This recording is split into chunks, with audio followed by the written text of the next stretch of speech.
G'day, I'm the hairiest host who loves books the most. I am SilverBear, and that is the sweetest little bear who was ever in there. That is Honey Bear.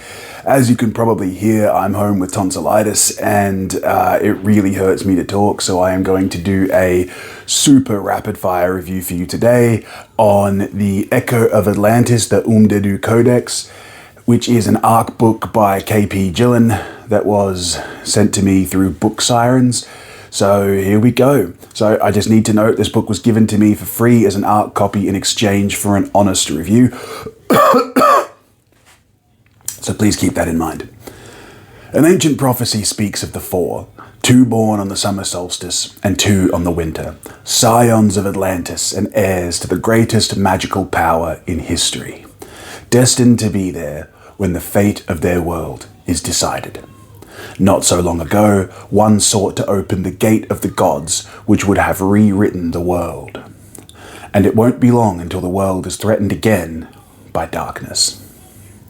But who are the four? Will they be strong enough? And how will the world shape them before their destiny is fulfilled?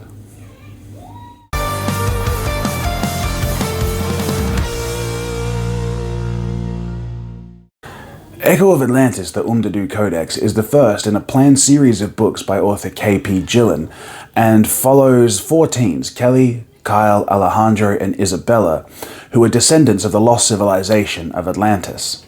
They're seemingly destined to be the prophesied four who will be there when the fate of their world is decided, for better or for worse. But what role will they play? Will they aid or hinder the fate of the world? Is there anything they can even do about it? Even the wisest among them have no idea.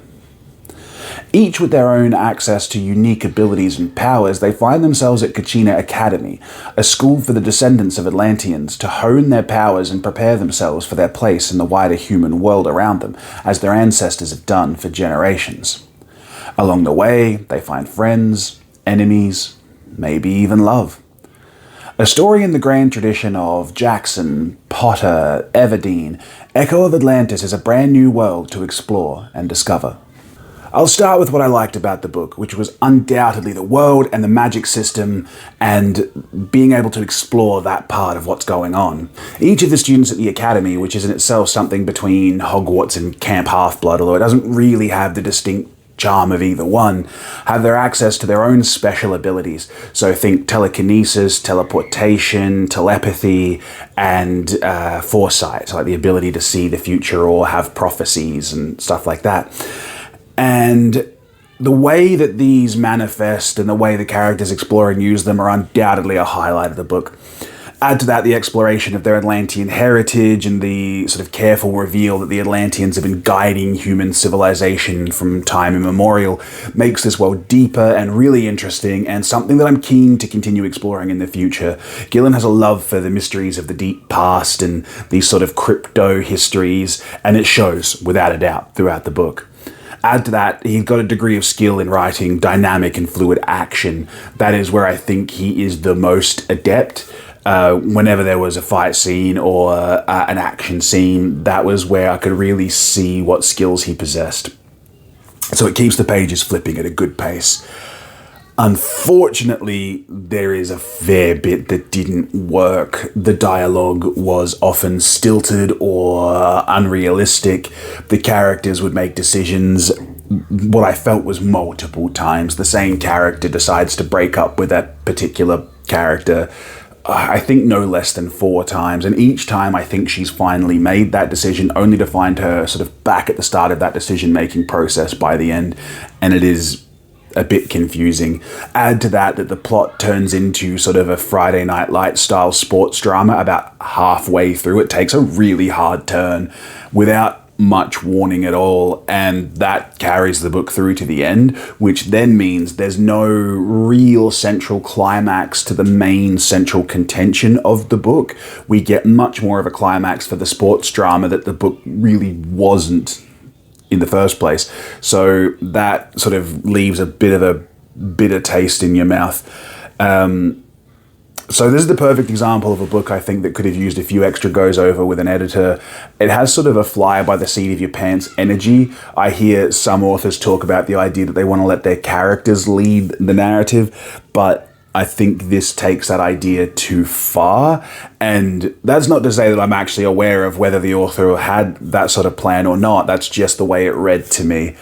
But having said that, I'm absolutely going to continue with this series. I could easily see it becoming a teen or a YA staple. It just needs a super grumpy editor and some really harsh beta readers who are really prepared to tell the author when he's going off track or when this or that doesn't work. But I think that's pretty much all he's going to need.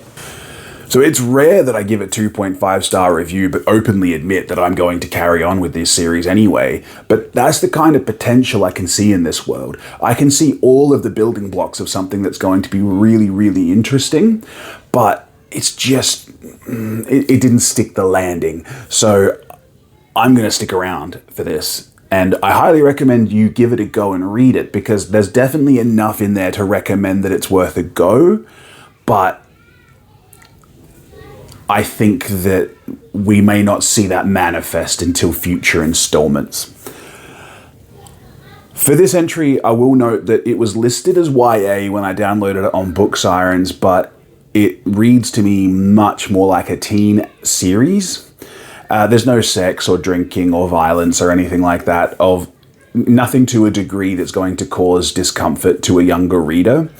And I think this is something that anyone can access, but without feeling like it's deliberately written for children, which is a really hard needle to thread. So I'm going to give applause for that. So I think just about anyone could pick this up comfortably. And I'm going to give The Echo of Atlantis, the Ūmdëdŭ Codex, 2.5 stars out of 5. And it's a world with a lot of potential, let down in execution, but it piqued my curiosity enough that I'm going to carry on into the future, and I suggest you give it a try. And I think that'll about do it. My throat is absolutely killing me, so don't forget to like, share, comment, and subscribe, and I'll catch you later. If you could give us a big thumbs up, though, for pushing through this, I am in a lot of pain. Ta.